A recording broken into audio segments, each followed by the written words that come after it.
ಪೂಜ್ಯರಲ್ಲಿ ತಮ್ಮೆಲ್ಲರಲ್ಲಿ ಪ್ರಣಾಮಗಳು.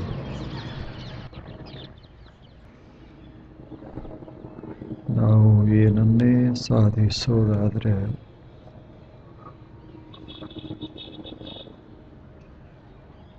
ಅದಕ್ಕೆ ಬಲಾಢ್ಯವಾದ ಇಚ್ಛಾಶಕ್ತಿ ಬೇಕಾಗ್ತದೆ.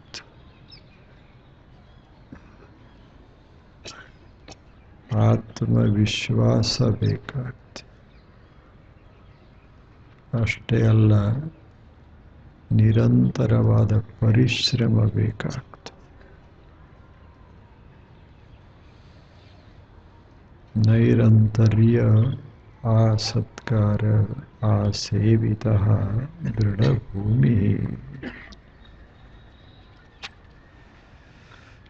ಅದು ನಾವು ಸಾಧಿಸೋದು ಲೌಕಿಕವೇ ಇರಬಹುದು, ಇಲ್ಲವೇ ಪಾರಮಾರ್ಥಿಕವೇ ಇರಬಹುದು. ಅದಕ್ಕೆ ಈ ಮೂರು ಸಂಗತಿಗಳು ಬಹಳ ಅವಶ್ಯ. ಇಚ್ಛೆ ಒಯ್ದಾಡಬಾರದು, ಬದಲಾಗಬಾರದು.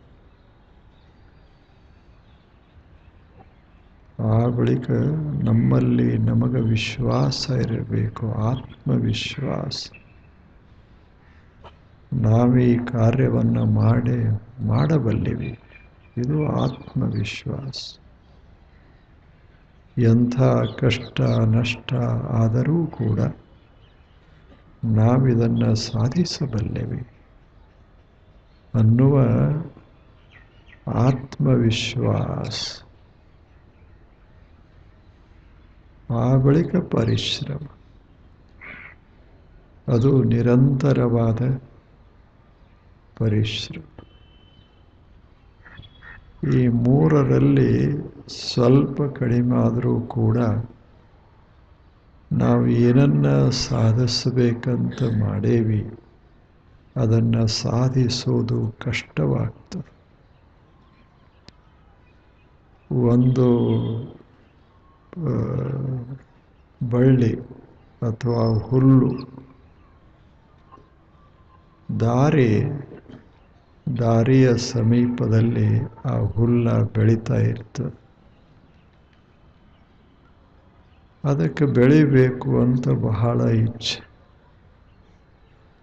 ಸಾಮಾನ್ಯ ಹುಲ್ಲ, ಅದರಲ್ಲಿ ಯಾವ ಶಕ್ತಿ ಅದ ಹೇಳಿ? ಮೃದುವಾದ ಹುಲ್ಲ. ಆದರೆ ಹೀಗೆ ಒಂದೇಟು ಬೆಳೆಯೋದ್ರಾಗ ಒಂದು ದನ ಬಂದು ಬಾಯಿ ಹಾಕ್ತದೆ, ಕಡಿದು ಹೋಗ್ತದೆ. ಆದರೆ ಹುಲ್ಲ ನಿಲ್ಲೋದಿಲ್ಲ, ಮತ್ತೆ ಬೆಳಿಬೇಕು ಅಂತ ಪ್ರಯತ್ನ ಮಾಡ್ತದೆ. ಮತ್ತೊಂದಿಷ್ಟು ಬೆಳೀತದೆ. ಇನ್ನೇನು ಒಂದು ಹೂ ಕೊಡಬೇಕು ಈ ಜಗತ್ತಿಗೆ ಅನ್ನುವಾಗಲೇ ಒಬ್ಬ ಮನುಷ್ಯ ಅದನ್ನು ತುಳಿತಾನೆ, ಮತ್ತೆಲ್ಲ ಹೋಯಿತು. ಆದರೆ ಹುಲ್ಲ ನಿರಾಶೆಯಾಗೋದಿಲ್ಲ.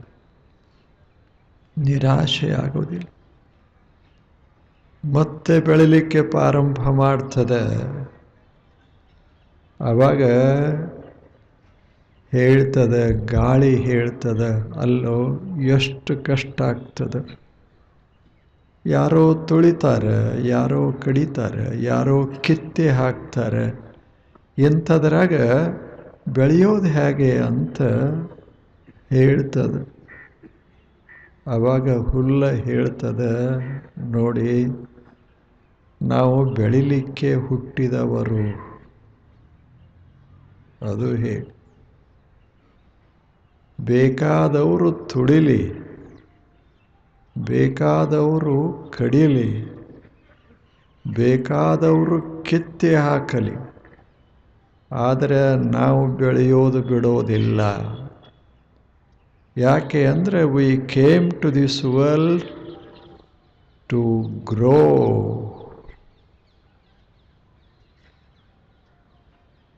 ಎಷ್ಟು ಛಲೋ ಮಾತು ಹೇಳಿ. ನಾವು ಈ ಭೂಮಂಡಲಕ್ಕೆ ಬಂದಿದ್ದೇ ಬೆಳೆಯೋದಕ್ಕೆ ವಿನಃ ನಾಶವಾಗುವುದಕ್ಕಾಗಿ ಅಲ್ಲ. ಬೇಕಾದಷ್ಟು ನಾಶ ಮಾಡಲಿ, ನಾವು ಮಾತ್ರ ಬೆಳೆಯೋದು ಬಿಡೋದಿಲ್ಲ. ಒಂದು ಹುಲ್ಲ, ಆದ್ದರಿಂದಲೇ ಹುಲ್ಲು ಯಾರೂ ಬಿತ್ತದೇ ಇದ್ದರೂ ಸಹಿತ ಜಗತ್ತಿನಾಗಿ ಎಲ್ಲ ಕಡೆ ಹುಲ್ಲು ಬೆಳೀತಾ ಇರ್ತದೆ. ಎಲ್ಲ ಪ್ರಾಣಿಗಳು ಹುಲ್ಲನ್ನು ಕಡಿತಾವ, ತಿಂತಾವ, ತುಳಿತಾವ, ಮಾಡ್ತಾವ. ಆದರೆ ಹುಲ್ಲು ಹೋಗುವುದಿಲ್ಲ. ಮನುಷ್ಯನು ಎಷ್ಟು ಕಷ್ಟಪಡ್ತಾನೆ, ಹುಲ್ಲು ಬೆಳಿಲಾರ್ದಂಗೆ ಮಾಡಬೇಕು ಅಂತ ಬೇಕಾದಷ್ಟು ಕಷ್ಟಪಡ್ತಾನೆ. ಆತ ಹೀಗೆ ಸ್ವಲ್ಪ ಮಾಡಿ ಹೋಗುವುದರಾಗ ಮತ್ತೆ ಚಿಗುತ್ತು ಮೇಲೆ ಬಂದಿರ್ತದೆ. ಎಷ್ಟು ಸಾಮರ್ಥ್ಯ ಅದರದ್ದೇನಂದ್ರೆ ಇಚ್ಛಾ. ನಾನು ಬೆಳೀಬೇಕು, ಇದು ಇಚ್ಛೆ. ನಾನು ಬೆಳೀಬಲ್ಲೆ, ಇದು ಆತ್ಮವಿಶ್ವಾಸ. ಬೇಕಾದವರು ಬೇಕಾದ್ದು ಮಾಡಿದರೂ ನಾನು ಬೆಳೆಯೋದು ನಿಲ್ಲಿಸೋದಿಲ್ಲ. ನನ್ನಲ್ಲಿ ಬೆಳೆಯುವ ಸಾಮರ್ಥ್ಯ ಅದ. ಆ ಬಳಿಕ ಪರಿಶ್ರಮ ಮಾಡೇ ಮಾಡ್ತೀನಿ. ನೀರು ಎಲ್ಲಿಂದರೇ ಒಂದಿಷ್ಟು, ನಂದೇನು ದೊಡ್ಡ ಬೇರಲ್ಲ. ಎಷ್ಟೆಷ್ಟು ಬೇರೋ ಅಟಟ ನೀರು ಎಲ್ಲಿ ಒಂದು ಸ್ವಲ್ಪ ಸಿಕ್ಕರೂ ಸಾಕು, ಅದನ್ನು ಹೀರ್ಕೋತೀನಿ. ಸೂರ್ಯನ ಬಿಸಿಲಿನಲ್ಲಿ ಒಂದಿಷ್ಟು ಕಾಯಿಸ್ಕೋತೀನಿ, ರಸ ತಯಾರ ಮಾಡ್ತೀನಿ, ಸಾವಕಾಶ ಬೆಳಿತೇನೆ. ನನಗೆಲ್ಲಿ ಅವಸರ?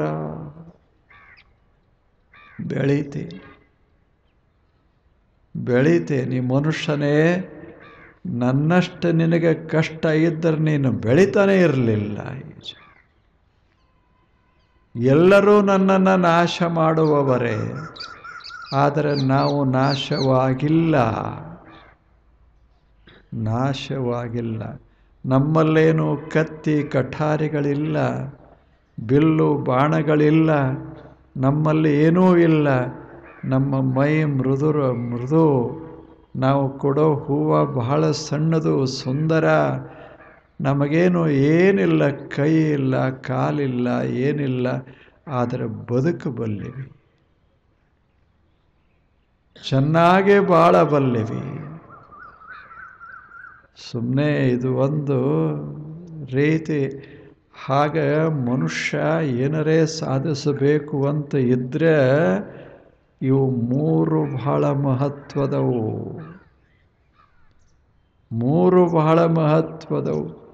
ಯಾರು ಜಗತ್ತಿನಲ್ಲಿ ಸಾಧನೆ ಮಾಡ್ಯಾರ, ಸಿದ್ಧಿಯನ್ನು ಪಡೆದಾರ, ಅವರು ಎಲ್ಲರಲ್ಲಿ ಕಾಣಬರುವ ಈ ಮೂರು ಸಂಗತಿಗಳು ಅತ್ಯಂತ ಮಹತ್ವದವು. ಕಷ್ಟಗಳು ಎಲ್ಲಿ ಬರೋದಿಲ್ಲ. ಜೀವನವೆಂಬುದು, ಒಬ್ಬ ತಾಯಿ ಹಾಡ್ತಾಳೆ, ಗ್ರಾಮೀಣ ಹೆಣ್ಣು ಮಕ್ಕಳು ಎಂಥ ಅದ್ಭುತ ಹಾಡುಗಳನ್ನು, ಜೀವನದ ದರ್ಶನ ಹೇಳಿ ಒಬ್ಬ ಋಷಿಗಳು ಹೆಂಗೆ ಹೇಳ್ತಾರೆ ಹಂಗೆ ಅಷ್ಟು ಸುಂದರವಾಗಿ ಹಳ್ಳಿಯ ಕಲೀಲಾರದ ಅಶಿಕ್ಷಿತ ಏನೂ ಗೊತ್ತಿರದ ಹೆಣ್ಣು ಮಕ್ಕಳ ಭಾಷೆಯೊಳಗೆ ತತ್ವ ತುಂಬಿರ್ತದೆ. ಆಕೆ ಹೇಳ್ತಾಳೆ, ಜೀವನವೆಂಬುದು ಮುಳ್ಳಿನ ಹಾಸಿಗೆ, ಕಳ್ಳಿಯ ಹಾಲಿನ ಘನರಸ. ಏನು ವರ್ಣನ! ಇದಕ್ಕಿಂತ ದೊಡ್ಡ ವರ್ಣನೆ ಮಾಡೋದು ಹೆಂಗೆ ಸಾಧ್ಯದ? ಅಪ್ಪಟ ವರ್ಣನೆ ಇದು. ಜೀವನ ಅಂದ್ರೆ ಮುಳ್ಳಿನ ಹಾಸಿಗೆದ್ದಂಗೆ. ಅದೇನು ಹೂವಿನ ಹಾಸಿಗೆ ಅಲ್ಲ, ಮುಳ್ಳಿನ ಹಾಸಿಗೆ. ಮತ್ತೆ ಘನರಸ, ಕಳ್ಳಿಯ ಹಾಲಿನ ಘನರಸ. ನೋಡಕ್ಕೆ ಒಮ್ಮೊಮ್ಮೆ ಬಹಳ ಮೆತ್ತಗೆ ಚಂದ, ಆದರೆ ವಿಷಕಾರಿ ಜಗತ್ತು. ಎರಡೂ ಅದ. ಜೀವನ ಅಂದರೆ ಯಾರ ಜೀವನ ಅಲ್ಲ ಹೇಳಿ? ಎಲ್ಲರ ಜೀವನದಲ್ಲೂ ಮುಳ್ಳುಗಳು ಹರಿವ್ಯಾವ, ಮುಳ್ಳು ಗಂಟೆಗಳು ಬೆಳೆದಾವ. ಎಲ್ಲರ ಜೀವನದಲ್ಲೂ ಕಳ್ಳಿಯ ಹಾಲಿನ ಘನ ರಸ. ದೊಡ್ಡವರ ಇರಲಿ ಸಣ್ಣವರ ಇರಲಿ, ಇಷ್ಟೆಲ್ಲ ಇರೋದು ಈ ಜಗತ್ತಿನಾಗ. ಎಂಥದರಾಗ ನಮ್ಮ ಬದುಕನ್ನು ಕಟ್ಟಿಕೊಂಡಿರಬೇಕು. ಇದು ಛಲ, ಇದು ಛಲ. ಏನು ಹುಲ್ಲ ನೆನಪ ಮಾಡ್ಕೋಬೇಕು. ಸುಮ್ಮನೆ ನಮ್ಮ ಕಣ್ಣೆದರಿಗೆ ಸುತ್ತ ಮುತ್ತ ಅದೇ ಅಷ್ಟು ಕಷ್ಟ ನಮಗೇನು ಬರುವುದಿಲ್ಲ.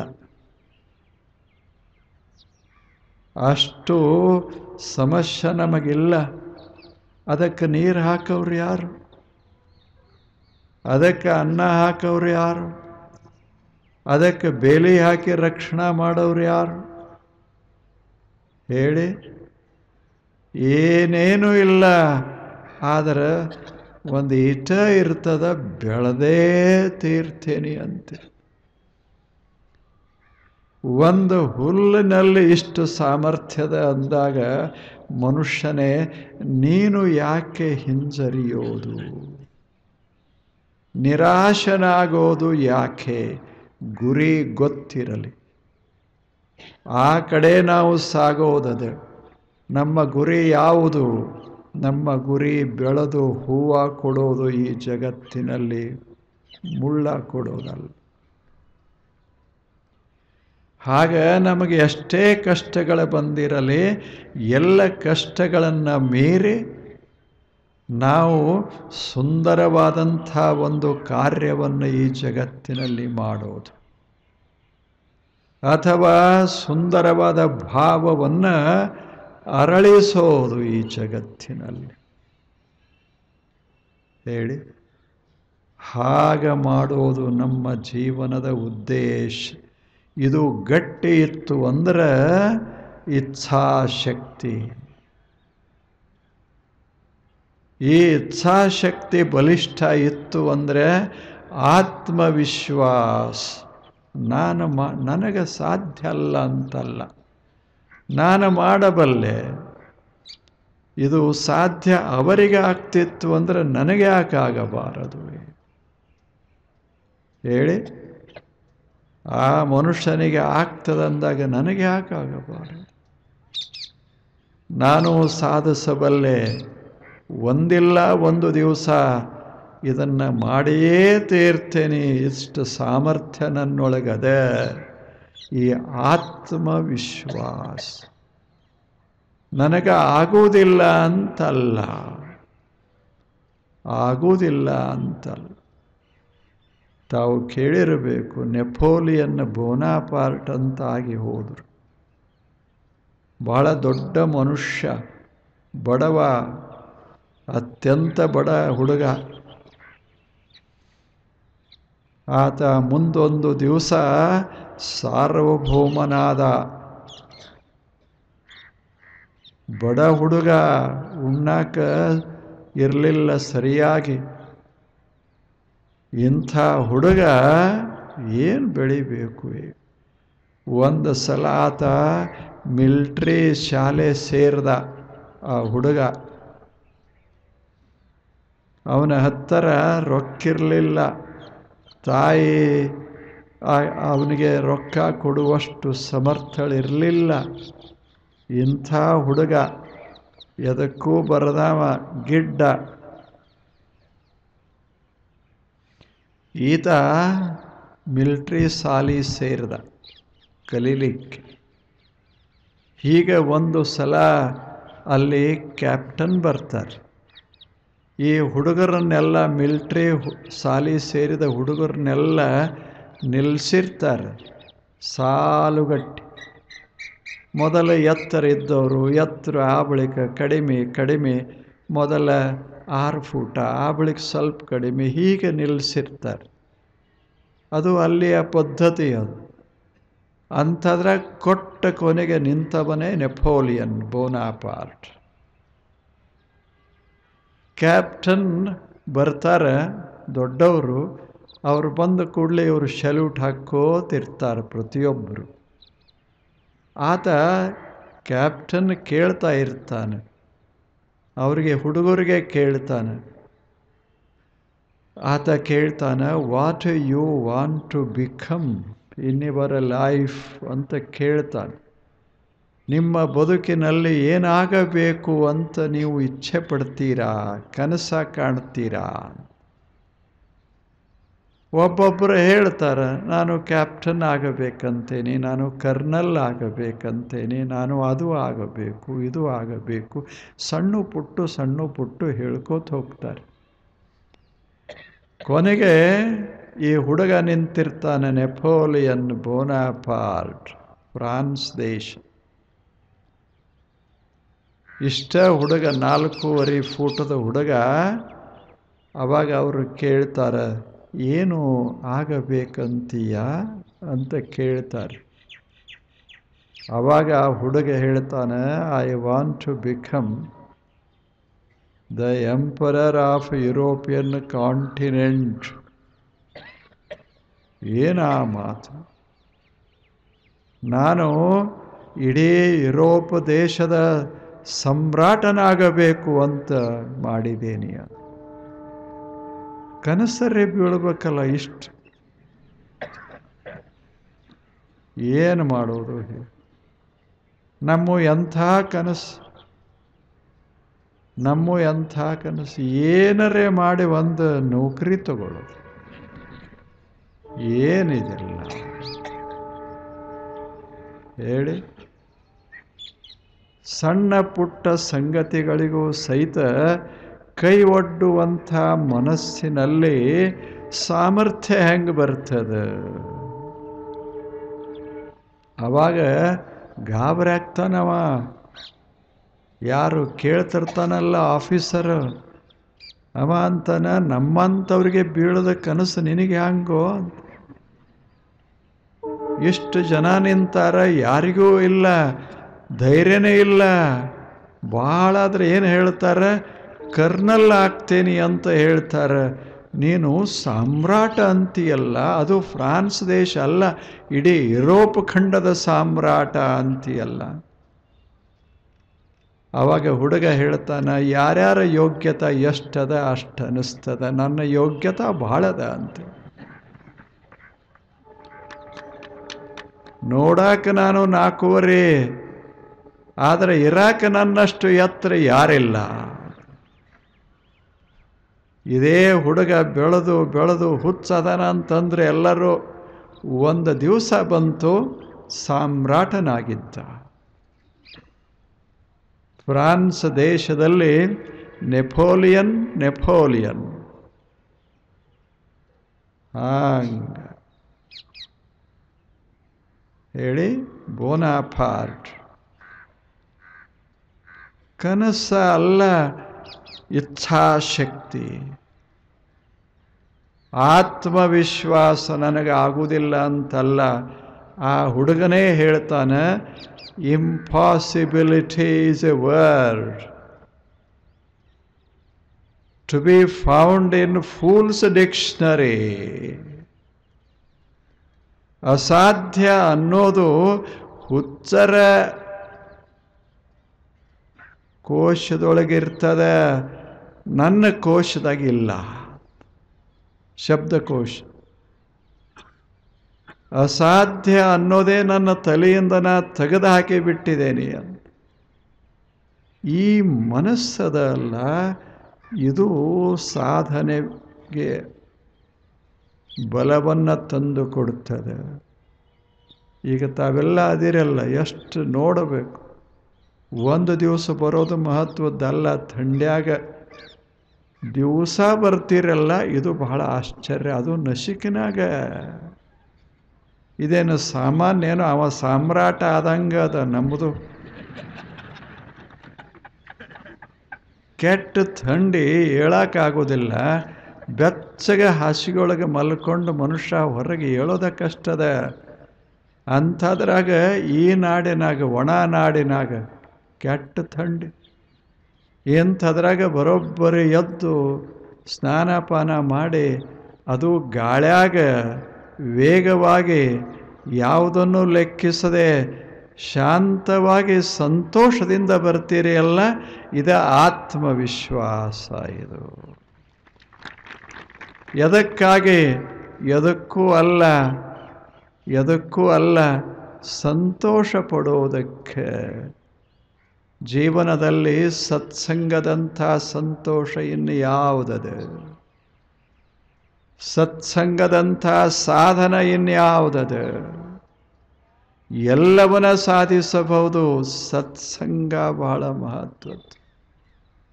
ಅಂಥದ್ದು ಇದು ಇಚ್ಛಾಶಕ್ತಿ ಬೇಕು. ಇದು ಮೊದಲು ಬೇಕು. ಆದರಾಯಿತು ಹೋದರೂ ಹೋಯಿತು ಅಂದರೆ ಏನೂ ಆಗೋದಿಲ್ಲ ಈ ಜಗತ್ತಿನಾಗ. ಕಷ್ಟಗಳೇ ಬರದೆ ಇದ್ದರೆ ನಾ ಹೋಗ್ತೇನೆ ಅಂದರೂ ಆಗೋದಿಲ್ಲ. ಹೇಳಿ, ಒಂದು ಹೊಳೆ ಈಸಬೇಕಾದ್ರೆ ಆ ದಂಡೆಗೆ ಹೋಗಬೇಕಾದ್ರೆ ಇವ ಹೇಳ್ದ ತೇಲ್ತದೇನೋ ಅಂದ, ಬೆಚ್ಚಗದಾವೆ ನೀರಂದ. ಬೆಚ್ಚಗಿರ್ಬೇಕು, ಅದು ತಾನೇ ತೇಲಿಸ್ತಿರ್ಬೇಕು. ನನ್ನ ಆಚೆ ಕಡೆ ಒಯ್ತದೇನೋ ಅಂದ, ಇವೆಂದ ಹೋಗವ. ಇವರೆಲ್ಲ ಈಸವ್ರ. ತಂಪಿರಲಿ, ಕಾವಿರಲಿ, ಏನಾದರೂ ಇರಲಿ, ತೆರಿ ಬರ್ತಿರಲಿ, ಅದು ಮುಳುಗಿಸ್ತಿರಲಿ, ಆ ಕಡೆ ಅಲ್ಲಿಂದ ಕರೆಂಟ್ ಅದವು, ಪ್ರವಾಹಗಳು ಬರ್ತಿರಲಿ, ನಾನು ಈಸೇಯಿಸ್ತೇನೆ, ದಂಡೆಯನ್ನು ತಲುಪ್ತೇನೆ. ಈ ಛಲ, ಈ ಇಚ್ಛಾಶಕ್ತಿ ನನ್ನ ಕೈಗಳ ಮೇಲೆ, ನನ್ನ ಕಾಲುಗಳ ಮೇಲೆ ನನಗೆ ವಿಶ್ವಾಸ ಅದ. ನಾನು ಈಸಬಲ್ಲೆ, ಆ ದಡವನ್ನು ತಲುಪಬಲ್ಲೆ. ಅಷ್ಟೇ ಅಲ್ಲ, ತಲುಪುವವರೆಗೆ ನಾನು ಪರಿಶ್ರಮ ಮಾಡಿಯೇ ಮಾಡ್ತೇನೆ ಅನ್ನುವ ಮನೋಬಲ. ಇದು ಇಲ್ಲ ಅಂದರೆ ಯಾವ ದೇಶವೂ ಬದುಕೋದಿಲ್ಲ, ಯಾವ ಸಾಧನೆ ಮಾಡಲಿಕ್ಕೂ ಆಗೋದಿಲ್ಲ ಮನುಷ್ಯನಿಗೆ. ಸಣ್ಣ ಪುಟ್ಟ ಸಂಗತಿಗಳಿಗೂ ಸಹಿತ ಸೋಲ್ತಾ ಇದ್ದರೆ ಗತಿಯೇನು, ಸಾಧಿಸೋದೇನು ಹೇಳಿ? ಆತ್ಮವಿಶ್ವಾಸ. ಹಾಗೆ ನಾವು ಜೀವನದಲ್ಲಿ ನಾವು ಒಳ್ಳೆಯವರಾಗಬೇಕು. ನಾವು ಅತ್ಯಂತ ಪ್ರೇಮಳ ಭಾವ ಬೆಳೆಸಿಕೋಬೇಕು. ಮತ್ತೆ ನಾಳೆ ಬನ್ನಿ. ನಮಸ್ಕಾರ.